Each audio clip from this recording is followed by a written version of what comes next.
દર્શક મિત્રો, મહામંથન મંતવ્ય ન્યૂઝમાં આપનું સ્વાગત છે। અમદાવાદનો કુખ્યાત ધમા બારડ પર ગઈકાલે પોલીસે ફાયરિંગ કર્યું, કેમ કે પોલીસને રિવોલ્વર છીનવવાનો તેણે પ્રયાસ કર્યો ને આ ઘટનામાં પોલીસ દ્વારા મોટી કાર્યવાહી કરવામાં આવી। હવે ધમા બારડનો આતંક છે તે અમદાવાદના કૃષ્ણનગર અને નરોડા વિસ્તારની આસપાસ ખૂબ હતો। અગાઉ પણ તેણે આ વિસ્તારોમાં જે રીતે લોકોને હેરાન પરેશાન કર્યા, દાદાગીરી કરીને જે ધાક જમાવી ડરનો માહોલ ઊભો કર્યો, ત્યારે જે તે સમયે તત્કાલીન પીઆઈ અભિષેક ધવન કૃષ્ણનગરમાં ફરજ બજાવતા હતા અને આ દરમિયાન આ ધમા બારડની જે દાદાગીરી સામે આવી તે બાદ કૃષ્ણનગરના પીઆઈ તત્કાલીન અભિષેક ધવન દ્વારા ધમા બારડને પાઠ શીખવાડવામાં આવ્યો, કાયદાનું ભાન કરાવવામાં આવ્યું અને તેને દોરડા બાંધીને જે સ્થળ ઉપર તે સામાન્ય જનતાને રઝાડતો હતો, લોકોને મારતો હતો, ત્યાં લઈ જઈને તેની ટાંટિયાતોડ સર્વિસ પણ કરવામાં આવી અને ઘટનાનું રિકન્સ્ટ્રક્શન પણ કરવામાં આવ્યું હતું। ત્યારબાદ તેની સામે કડક કાર્યવાહી હાથ ધરી પોલીસે તેની સામે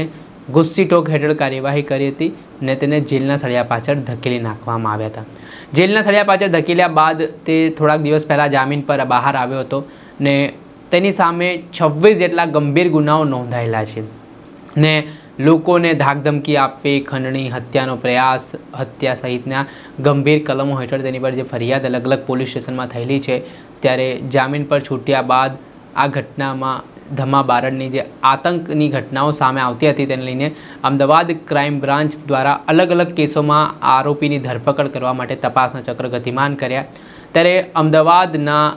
જે ક્રાઇમ બ્રાન્ચના પોલીસ ઇન્સ્પેક્ટર છે મેહુલ ચૌહાણ, તેમને બાતમી મળી હતી કે ધમો બારડ જે પોલીસથી નાસ્તો ફરી રહ્યો છે તે અમદાવાદના સાયન્સ સિટી ખાતે આવેલી એક હોટલમાં રહી રહ્યો છે। આ બાતમી મળતાની સાથે જ ક્રાઇમ બ્રાન્ચના ડીસીપીના માર્ગદર્શન અને આદેશ બાદ તાત્કાલિક પીઆઈ મેહુલ ચૌહાણ અને તેમના સ્ક્વોડના માણસો છે તે બાતમીવાળી જગ્યા પર ત્રાટકે છે અને ત્યારબાદ ધમા બારડ ત્યાંથી ભાગવાનો પ્રયાસ કરે તે પહેલાં તેને ત્યાંથી દબોચી લેવામાં આવે છે। ત્યારે દબોચીને પોલીસ આરોપી ધમા બારડને પોતાની ગાડીમાં બેસાડીને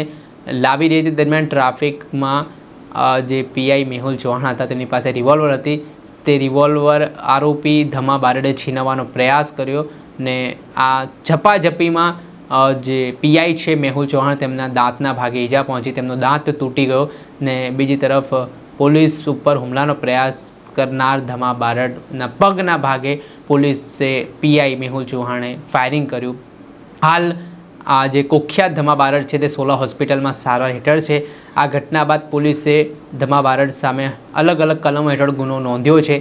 ને કાર્યવાહી હાથ ધરી છે, પરંતુ જે રીતે તેનો આતંક અને ત્રાસ હતો ત્યારે આવા લુખ્ખા તત્વો જે બેફામ બન્યા છે તેમની સામે કડક હાથે કાર્યવાહી પોલીસ આ દિવસોમાં હાથ ધરી છે ને ગુજરાતમાં ઓપરેશન લંગડા પણ ટ્રેન્ડમાં જોવા મળી રહ્યું છે। જે લોકો પોલીસ સામે હુમલાના પ્રયાસ કરી રહ્યા છે તેમની સામે આ હદે કાર્યવાહી છે તે પોલીસ દ્વારા કરવામાં આવી રહી છે ને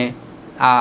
અસામાજિક તત્વો નિશાન ઠેકાણે લાવવા માટે હવે પોલીસે એન્કાઉન્ટરો શરૂ કર્યા છે। દર્શક મિત્રો, આવા જ નવા વિડીયો સાથે આપણે માહિતગાર કરતા રહીશું, પડે અપડેટો આપના સુધી પહોંચાડતા રહીશું, એટલે મહામંથન મંતવ્ય ન્યૂઝ જોતા રહો, લાઇક કરો, શેર કરો।